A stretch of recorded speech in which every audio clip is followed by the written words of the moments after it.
Quem não foi Dona Hipólita Jacinta Teixeira de Melo?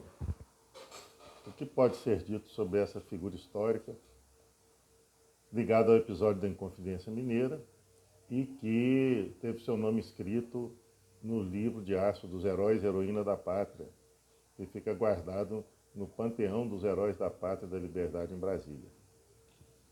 Então, recentemente, agora, em janeiro, né, de 2025, essa figura histórica ficou em evidência, foram publicadas reportagens, até saiu no Jornal Nacional.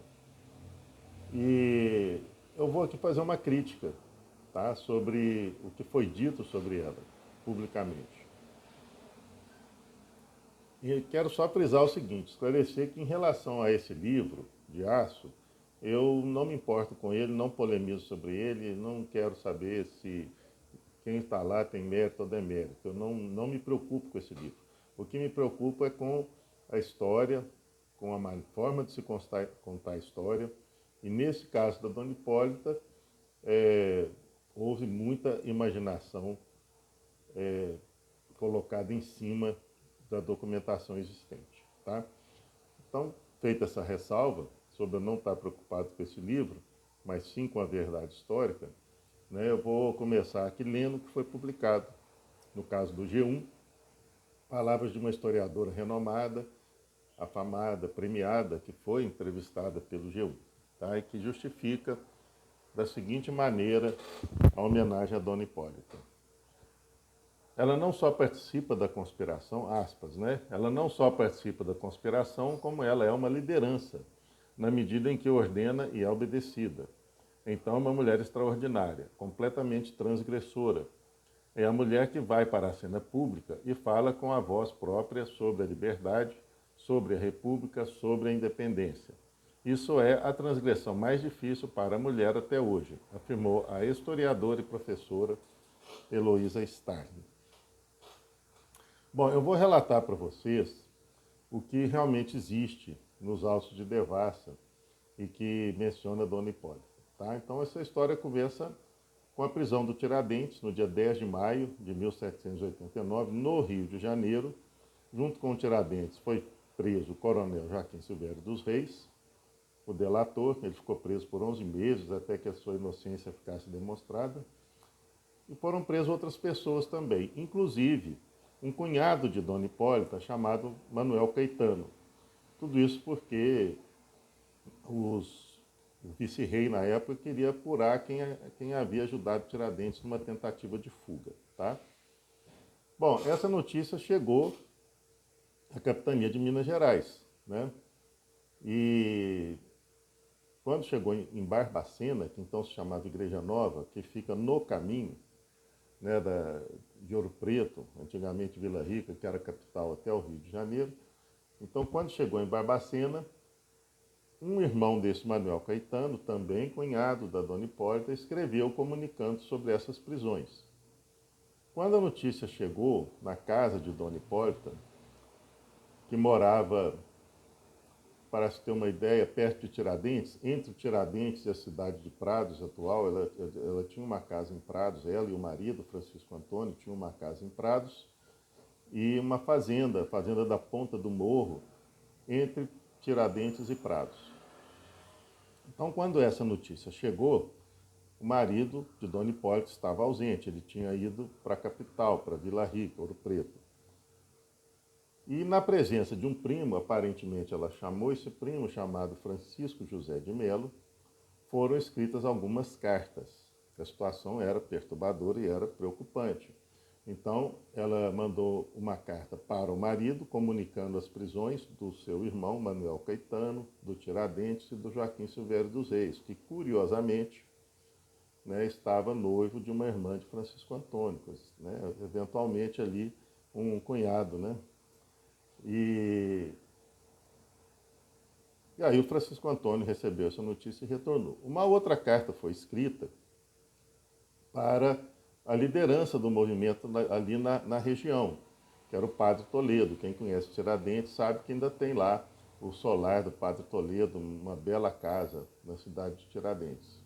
Então escreveu para o Padre Toledo e essa carta, aliás, vamos dizer o seguinte, não dá para dizer, já de antemão vou dizer que não dá para dizer quem escreveu essa carta. Se ela foi escrita, se o conteúdo dela é de responsabilidade do Francisco José de Melo, primo da Dona Hipólita e da Dona Hipólita, né, não se sabe de quem que foi a letra. Mas essa carta foi vista lá na casa do padre Toledo, que era a liderança. Né? E nessa carta se dizia o seguinte, se achavam presos, né, o Tiradentes, o Silvério e o Manuel Caetano, né? E quem tais circunstâncias, aqui já é aspas, né, se acautelassem. Então, quem tais circunstâncias, todos se acautelassem porque poderiam ser presos também. Mas que em todo caso cumpria antes morrer com honra, e quem não era capaz para as empresas, se não devia meter nelas. No depoimento, um delator que estava presente na casa do padre Toledo leu a carta e fez a descrição desse conteúdo. Não existe, a carta não foi parar como documento no processo. Tá? Então, esse delator, segundo o que ele falou na inquirição dele, né, ou na delação dele, disse o seguinte, não obstante que o delator nem conheceu a letra da carta, nem esta vinha assinada. Contudo, se persuade que a mesma viera da casa do coronel Francisco Antônio de Oliveira Lopes, ou seja, da casa do marido da Dona Hipólita, da casa da própria Dona Hipólita. Né? Então, o que nós vemos aí é só isso, em termos documentais. Vou ler de novo para vocês o que... Aliás, só para deixar mais bem claro, é o seguinte. A Dona Hipólita aparece nessa história por quê? Porque tendo recebido uma notícia muito séria e muito grave das prisões, inclusive de um cunhado, né, do irmão do seu marido, ela tomou a atitude, né, de escrever uma carta para o marido e de escrever uma carta para o padre Toledo. Essa carta, inclusive, nós temos que dividir a autoria dela com o Francisco José de Melo, seu primo, parentes, que foi preso e morreu na prisão. Tá? Então, nós não temos como atribuir de forma absoluta, de forma totalmente certa, sem erro, a autoria dessas palavras, né? Que todos se acautelassem, mas que em todo caso cumpria antes morrer com honra, que não era capaz para as empresas, se não devia meter nelas, nós não temos como atribuir isso a Dona Hipólita. Tá? Não, a letra da carta não foi reconhecida, não foi, a autoria da carta, né, não foi indicada a ninguém. Então, quem escreveu essa carta? Dona Hipólita e Francisco José de Melo, é o que a gente pode dizer, né, ou os dois, ou um ou outro. Tá? Então, eu vou ler novamente aqui o que a historiadora disse. Ela não só participa da conspiração, não se pode afirmar isso, tá? Como ela é uma liderança na medida que ordena e é obedecida. Não se pode afirmar que ela, uma liderança absolutamente, ela não era, né? Nem regional, né? E também não quer dizer que ela deu ordens, e não existe nenhuma ordem dela. Vamos frisar o seguinte, quando Francisco voltou, Francisco Antônio retornou no dia 21 de maio, né? E ele assumiu a situação. Ele foi conversar com a Alvarenga Peixoto, com o padre Toledo, que eram as lideranças da região.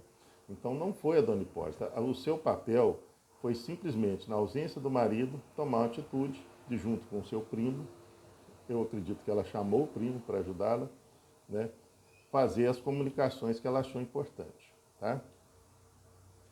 É a mulher que vai para a cena pública, não existe isso.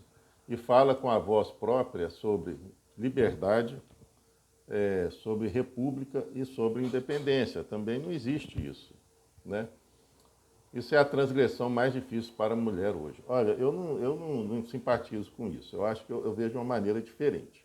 Eu acho que existem pessoas, ou homens ou mulheres, que cumprem bem o seu papel na sociedade, né, de acordo com aquilo que se espera, né, com aquilo para a qual ela foi criada, né, a pessoa foi criada. Então ela cumpre bem, ela desempenha bem o seu papel, isso é bom. Mas existem pessoas que, por uma circunstância qualquer, se antecipam em uma, duas ou três gerações. né? Isso não quer dizer que seja transgressão. Por que que nós vamos transgredir? Tudo é ruim, nada presta, né?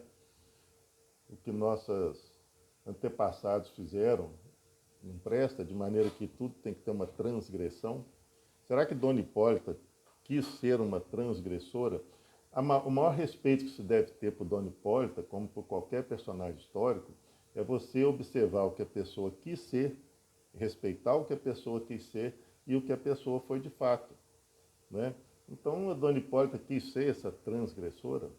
Eu acho que ela é uma personagem interessante, simpática, tomou atitude na hora que precisava, mas ela não assumiu um controle de uma situação que, segundo as atribuições da época, né, pertencia ao marido, né? E o marido foi preso, foi degradado, chegou a ser condenado à morte e depois teve a pena comutada. Dona Hipólita, ela sofreu com o sequestro da sua parte nos bens, tá? Os bens dos Inconfidentes foram todos sequestrados. Dona Hipólita foi um caso excepcional de que a ameação não foi respeitada, ou seja, foi realizado o sequestro dos bens do casal, 100% dos bens do casal. Nos outros casos, a ameação da esposa era respeitada, né? E isso talvez, né, pode ter sido uma punição, não existe nada escrito sobre isso, né? Se supõe que ela teve conhecimento do que eram as atividades do marido, as atividades, segundo a lei da época, criminosas, era crime de lesa majestade, então por isso ela não foi poupada, tá? Mas, fora isso, não tem por que inventar a Dona Hipólita. Vamos respeitar, vamos preservar o que ela quis ser e o que ela realmente foi, tá? Então é isso, né? Forte abraço, depois a gente volta a falar mais.